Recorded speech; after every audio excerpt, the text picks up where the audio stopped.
right from the first episode, like Lauren and Cameron were goals. I have never seen a relationship start so strong and within like, it was like I didn't even get a chance to blink and it was over. So let's kick it off with like Amber coming for Jess's neck. Like, she called her shiesty. I haven't heard that word in a long time. Hey beautiful people, welcome back to my channel. Something different, something new for you guys today. I just watched the Love is Blind reunion and I got thoughts. I made notes. Oh my god, like I feel like the whole world is obsessed with this show. Like everybody is watching it and with good reason. Like I was watching the first few episodes and I was like, what the hell is this? This is some complete bullish. How are they gonna actually be telling each other they love each other after what? Like 3-4 dates, haven't met each other. By the end of it, I'm like, oh my god, it's so good. It's amazing. Sign me up for season 2. It was such a roller coaster of emotions and there were a lot of questions that like we wanted answered to as viewers, and I feel like the reunion definitely answered some of that, and I'm really happy my girl Amber checked Jessica. But let's get into it. If you guys enjoyed this video, make sure you subscribe, and maybe you've just do me, we are looking good, feeling good, eh? Okay guys, so for me, one of the most surprising things that I found out after watching the show is this show is actually filmed like December, I believe, December 2018. So these couples that are still together, I'm going to get into who's still together, have been together for well over a year. Even though we've just watched them on screen like last week, they've actually been together for well over a year. They got married well over a year ago, and some of them have actually made the distance. So we saw in the finale who said yes, there I do's, and who said I don't. Honestly, some of that really took me by surprise. Some people that I thought not gonna say yes, they said yes. Some people I thought for sure they're gonna say yes, they said no, and I was like, come on, like you can't write this stuff. And it was so good that it had like really like everyday normal people. It didn't have influencers, it didn't have celebrities, just everyday normal people with their everyday normal thoughts, emotions, considerations when it comes to falling in love. It was such like an interesting concept and I was hooked. I was hooked right from the get-go, and I'm not gonna lie, a large part of that was due to Lauren and Cameron. But yes, well over a year ago. So who is still together? We saw the forgive me if I don't remember their names, but Kenny and Kelly didn't make it, and I was surprised by that. I'm very happy that Kenny is in a happy relationship. He seems like he's doing good. It seems like, you know, he's really brushed, you know, that heartbreak, and you know, Kelly saying no, brushed off his shoulders, kept it moving. I'm so happy for him. We also saw the God, I've forgotten these people's names. Gianina and Damien. Yeah, even though Damien embarrassed her, said no, like for me, I was very surprised by that. They're still together, they're working things out. We saw obviously Lauren and Cameron are still together. Surprise, surprise. I was surprised to see that Amber and Barnett were still together. Like, what the actual F? Like, this show has been so crazy. Obviously, we got a chance as well to see, what's his name? I don't remember nobody's names. Carlton and Diamond, you know, get a chance to hash things out. And of course, Jessica and Mark didn't get married and they're no longer together. They're no longer dating. But yes, time to get into this review of the reunion. Eh? So let's kick it off with like Amber coming for Jess's neck. Like, she called her shiesty. I haven't heard that word in a long time. To see her throwing herself at him in Mexico, bitch, you're shiesty. You're so fake. Coming to my face like we were cool, you were so fake. Like, she went for her neck. She called her fake, she called her shiesty, and I just feel like it was bang on. Jessica for me was one of the biggest shockers because I started out the series really liking her and really thinking she was such a cool girl. I loved the way her and Matt seemed to be developing a connection, but I think as viewers we all kind of like what we were all kind of a bit shocked when we saw that dramatic swerve when she suddenly decided that the connection was having with, was it Matt or Mark? I think it was Mark, you know, wasn't as strong as all of a sudden the connection she was having with Barnett. And even after she got rejected by Barnett, she just wouldn't quit. She was just so up and down. It seemed a bit like schizophrenic to me. I'm trying to choose my words wisely because I don't want to be like coming for anybody on the internet. That's just not what I want to do. But it did seem like one day she felt one way, another day she felt another way. It was like so many maybe different emotions, but it felt a bit like different personalities. One day she was so into Mark, there was nobody else. Other days she was so into Barnett, they had this special connection, she wanted to fight for it. Other days, no, she's so over Barnett. What, are you kidding? Like, I have no more feelings for you. Are we watching the same show? Like, it was so confusing. And Amber, obviously watching how shady she moved in Mexico, trying to pull him aside, like hinting, are you happy, are you happy, like, do you think it's gonna work, trying to create doubt in Barnett's mind and trying to like get him to want to carry on something with her, even though she said yes to Mark. She's actually there with Mark, and this guy is like pouring out his feelings to her, wanting to give her the world, and she's just literally just didn't seem like she knew if she was coming or going. So shout out to my girl Amber for keeping it real and letting her know that behaviour is absolutely not what we want from womanhood. Like, no, you're engaged, I'm engaged. Have the respect to either come clean and say you've got feelings for my man, or to and keep it moving. Like, he didn't choose you. Sorry darling, he didn't choose you. And that was another shocker for me, because I think as women we've all been there with men where they tell you one thing and then the next day they've completely changed their minds and you're like, what the F? And it does F you up, and it starts making you sometimes like them even more because you're so you know. And I feel like a large part of that was what Barnett ended up doing to Jessica. And I was really confused that Barnett and Amber actually got married, because that Amber girl, like, I do like her, I'm not gonna lie, but she is a little bit loco, and I just thought she was so full on. But I guess sometimes being that full on and knowing what you want gets you the man, and she got her man right from the get-go. She put her stamp on him, she got her man. You can see that they've got crazy physical attraction, they've got crazy like emotional connection, and a year later they're still in it. I was surprised that my guy actually said yes on the wedding day. I was for sure that Barnett, who we all started to think of as the F-boy, the guy that kept all these girls like playing until the end of the line, didn't know where his head was at, was saying one thing to one girl one day and another to another girl the other day. I was sure he was going to be like, no girl, not me, miss me with your debts. Miss me with your student loans without your graduation, that's not for me. But he turned up, he showed up, he said yes, and a year later they're still working it out. Kudos to them. So next, let's talk about Carlton and Diamond.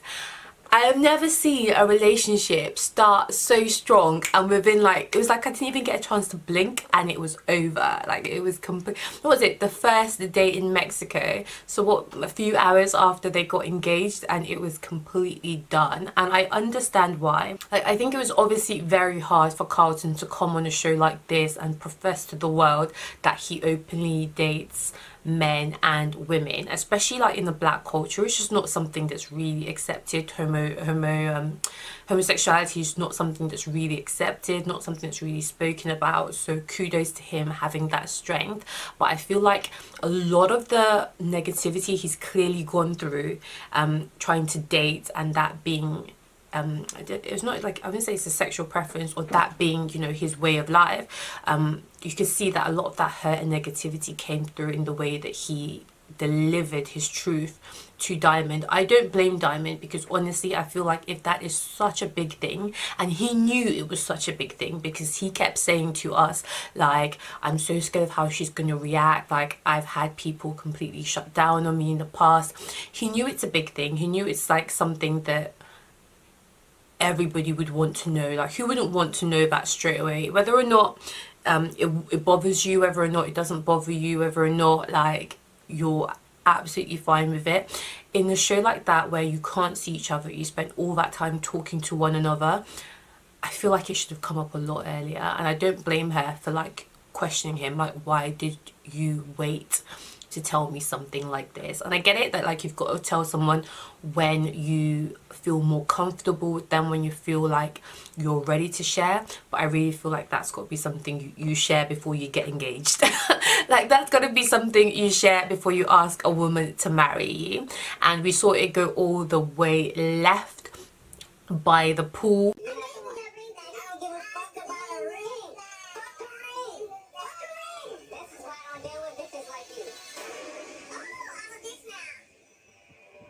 My guy called her a... I couldn't believe it. When I first watched that, I was like, no, how the hell did we go from, you know, I love you so much, like I want to spend the rest of my life with you, to you are a bitch. Like, how did that happen? I was so confused. Next thing, he's coming for her wigs. I was like, no sis, you are not gonna take that disrespect. He was coming for her wigs. I like the way, like, you know, obviously maybe she could have handled it a little bit better, but I do love a bit of a Beyonce quote. I'm not mad at that. You ain't married to no boy. So yeah, I thought that was part of the show that I didn't see coming. I think it was like a big shocker, just seeing how fast their relationship deteriorated. But watching the reunion, I really felt for Carlton, because like I don't think for most of us you can never know what it's like to go through something like that and be rejected because of who you are. And I just love that he came on the show and he apologized to her. He apologized for calling her out of her name. He apologized and explained where he was coming from. And when he like re-proposed, but he didn't propose, it wasn't like marriage, but he re-proposed a fresh start and a new beginning, and he got down on one knee. I did think that was quite sweet of him. Like, he's clearly a nice guy, but you know, ish happens, you know. So yeah. So let's talk Gianna and Giannina and Damien. Can I just call her Gianna, please? But Giannina and Damien, like, what a roller coaster. Honestly, was anybody else surprised that they were still dating? Like, I like Giannina's spirit, I like her feistiness, but so many times watching her on this season that I was so frustrated with her. Like, I just wanted to shake her, like, what are you doing? Like, when she made that comment about their sex life and how she's not that satisfied, I was just like, girl, you ain't gonna really do him like that on national television, are you? Like, that's just something that, like, I just feel like you wouldn't really even say to your partner, or if you said it, you'd approach it in a more sensitive manner than the way, you know how you're always telling me that I'm so great but you're not, and that's why I never tell. What? Like, I feel like she's just probably not as mature as she needed to be. And I think actually Damien did the right thing by saying no to her.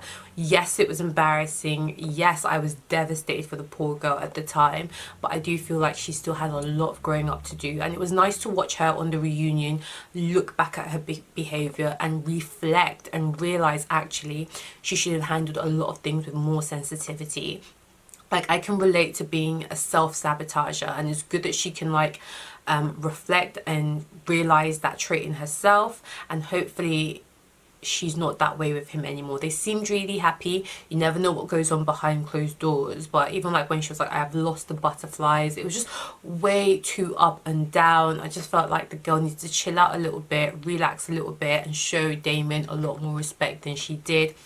Did I still see Damien saying no? Like, I didn't see that coming. I did not see that coming. I just felt like, for me, the show is weird because I feel like surely you would tell the person before they walk down the aisle and get to the altar that you just don't see it working, but apparently not, you know. Apparently not. You're really dumping people at the altar. And I know she didn't get dumped, and I'm glad they managed to work things out, but that is a lot of embarrassment and public humiliation to make someone have to suffer. But I do think it does show a lot of maturity that she was able to obviously give him another chance and recognize her own failings and work things out. Because for me, if you publicly humiliate me like that, honey, delete my number, don't call me again. So I really appreciate her maturity in that aspect. Kelly and Kenny, my. I didn't see that coming, but I feel like I should have. Where she didn't want to have sex with him, and they were really the last couple that hadn't had sex, I think I probably should have seen it coming. But I didn't see it coming because, I mean, we were all watching Kenny and he was this amazing guy, so respectful, so polite, so kind, had the utmost patience with her, didn't rush her, didn't pressure her. And I just thought, well, obviously she can see what a great guy Kenny is. She can see that she's got a catch. Apparently not. She said no at the altar, and honestly my heart broke for Kenny. And when he stayed behind at the altar to give that speech, you know, to not just his friends and family but also her friends and family, I was just like, class guy, absolutely class guy. And I'm so happy that he seems to have found love now, and also, not gonna lie, a little bit happy as well that she hasn't. Not that she hasn't found love, but I'm a little bit happy that he could walk into the reunion having moved on from that humiliation and found love. And yeah, she hasn't. And I just hope that she realizes when she watches that back, because even her mum said after she walked out on him, God, I love that guy. Like, how could you not love Kenny? I hope that she really realizes what she let go. Like, I feel like she was chasing this ideal of, I'm going to have this crazy butterflies, I'm going to be head over heels crazy in love. It's going to be, you know, that passion, that, you know, that wild fairy tale type thing. And I get it, and I feel like she kept referencing a previous relationship that she's had, and I really feel like it's because Kenny wasn't an F-boy. He probably didn't hurt her the way this guy did. And like, sometimes there are certain women who love that feeling of being hurt, being effed over, having a guy treat you bad. It makes it exciting. It makes you feel like, yes, it's so much more passionate than it actually really is, that the relationship is stronger for some reason. I'm like, no sis, in your 30s you've got to grow out of that. In your 30s you have got to be able to recognize a good man and love him for just how amazing he is. Like Kenny, and my guy seemed to have fixed his teeth as well. Like, I always thought Kenny was really good looking, but he seems to have gotten some work done on his teeth, and I was like, Kenny, if she will not, well, he's got a girl now. But honestly, I absolutely loved Kenny on the show, and good luck to Kelly. Barnett and Amber, do you know what, I'm not going to say a lot about them. I know they're a big part of the storyline on the show, but we've touched on it earlier. Like, Barnett, for me, surprised me, and sometimes it can be that way. Some people that you think are the utmost F-boys can actually turn out to be pretty decent, and I feel like he did kind of turn out to be pretty decent and kind of changed my mind about him. Clearly him and Amber do have something special. At first I just thought it was just like a bit physical, or I don't really know what I thought. It didn't seem as real to me as some of the other connections that the other relationships were forming. But then, where are all those connections now? A lot of them didn't make it, and they did. They are married, they're making it work. Obviously Amber said that they did have their challenges, and I feel like that's so important. You need to have your challenges as a relationship, because what, you know, is the big test of if you're going to make it down the line is not whether or not you do or you don't have, you know, challenges. It's actually how you handle them. That is the biggest test of if you'll make it to 50 years of marriage. If you can't handle, let's say you're in a relationship that you've never had a hurdle, 10 years down the line you finally have your first one, and you're like, whoa, I gotta go. You are not who I thought you were. Like, that wasn't a real relationship. You need to have your tests, you need to have your challenges, and you need to be able to work through it. So I was really proud of them, and I'm really happy for them. They make an absolutely gorgeous couple. But yeah, that's that done. Mark and Jessica. We've touched on it already, but honestly, I just feel like Mark is a class guy. He's a class guy. You know, just how nice and kind he was to Jessica. I probably wouldn't have been that nice and kind to her after watching back some of the stuff, how shady she was, saying I'm just not that into him, I probably wouldn't be that attracted to him, Barnett's probably more my type. I'm really trying to slide back in there with Barnett, especially while you're on holiday, on your honeymoon, not your honeymoon but your fiance moon, and she's doing all this crazy ish. And like, I like the fact that he called her out and he was like, I would have liked you to have told me if you still had feelings for Barnett, but at least Jessica came forward and she did hold her hand up, and she did say like she didn't like what she saw. Like, she took ownership of her behavior. She didn't like what she saw. For me, watching as a viewer, it was very clear that she seemed to have a drinking problem. Like, a lot of the times when she was acting wild and acting very erratic, it seemed like alcohol was involved. So I like the fact that she took ownership, and I think watching a lot of that back for someone like Jessica, who is very clearly very intelligent, you know, she is going to do a lot of self-reflection, and hopefully she can grow from her behavior, because watching the last few episodes I was just like, don't like that girl, she's moving mad. But hey, I'm not going to judge anyone too harshly. Last but not least, my favorite, I think everybody's favorite, and let's be honest, I think they are the couple that got everybody hooked, because right from the first episode, like, Lauren and Cameron were goals, like absolute goals, relationship goals, squad goals, like every kind of goals. They were serving goals. And I'm not gonna lie, like I said at the start, like when Lauren, I think it was their 4th date, so it was the 4th day, Lauren said like, oh my gosh, Cameron, I think I'm falling in love with you. I was like, no sis, don't do it. How are you gonna it all up? Like, you're moving too quick. I was like, no. She dropped the bag, and then straight up Cameron's like in tears, like, I love you too, I love you so much. And I was like, yeah. What am I watching? But it just goes to show, like, they clearly had a very strong connection, and it just goes to show you that all the preconceived ideas that I have, and I think a lot of us have about what love is and how love works, is actually kind of bullish. Cameron's relationship had a happy ending everybody was rooting for. Before, I wasn't really that happy, to be honest. I think it was because I felt like I was missing. I've never had a man so just willing to show me how much he loves me.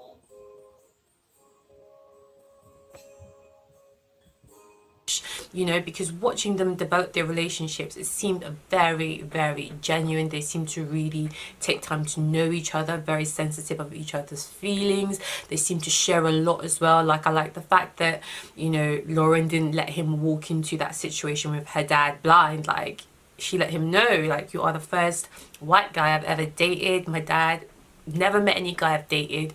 Probably not going to be too cool with the fact that you're white. Like, she gave him a heads up. They seem to talk a lot about the important stuff, and you know, they just seem to really, really work. And for me, one thing that I just love the most, like, even though Lauren had never dated a white guy before, she didn't let that stop her. She didn't let that stand in her way. I feel like sometimes we are the ones that block our own blessings. I'm just so happy for her that she was open to something new. She was open to trying love a different way. Maybe it wasn't going to come in the package that she had previously like designed in her head or previously envisaged, but I love that she was open, and clearly it paid off. And I'm so happy for the both of them. I follow them on Instagram. They are absolutely gorgeous. I love that he got her a dog. I love that they've been married for over a year. I love the fact, you know, at the wedding when he was like, I'm gonna take care of you, I promise, I'm gonna, like, Cameron just reminds me of the way like men used to be, like the fairy tale princess, just the way he just looks at her, the way he's able to like connect emotionally. He's not afraid to cry, he's not afraid to let her know how much he cares about her and loves her, and he wants to be the man, he wants to provide, he wants to take care of her. I'm like, what is there not to love? Like, honestly, what's her name, Lauren better hang on to him, because if she even blinks, there are millions, and I mean millions, of women that will steal Cameron off her in a heartbeat. You guys know I am down with the swirl, and I'm really happy that, you know, they didn't let the fact that they come from different backgrounds or, you know, stand in their way. Racial backgrounds, I mean, stand in the way. They've got a beautiful love. I think they are the breakout couple and the breakout relationship of this series. I can't wait to see more of them and how their love develops in the future. I am so ready for season 2, and I really hope Netflix won't make us wait too long. Honestly, sign me up, because I was a disbeliever at the start, but now I'm like, why have I been waiting decades to meet my Prince Charming when I could meet him in a pod and be in love within 4 days and be engaged within 5? Like, let's do this. Like, ain't nobody got time to waste. So guys, I hope you enjoyed this rundown of the reunion. Let me know your thoughts on each of the couples. Who are you following, who you're not so keen on? But please be kind to everybody. They spoke a little bit about what it's been like getting death threats and getting trolls coming at your neck. I just feel like we can all be a little bit respectful, even if we don't particularly like someone. I'm Mimi with Justin Me. We're looking good, feeling good. Don't forget to hit that subscribe button, and I'll catch you in the next one. Okay?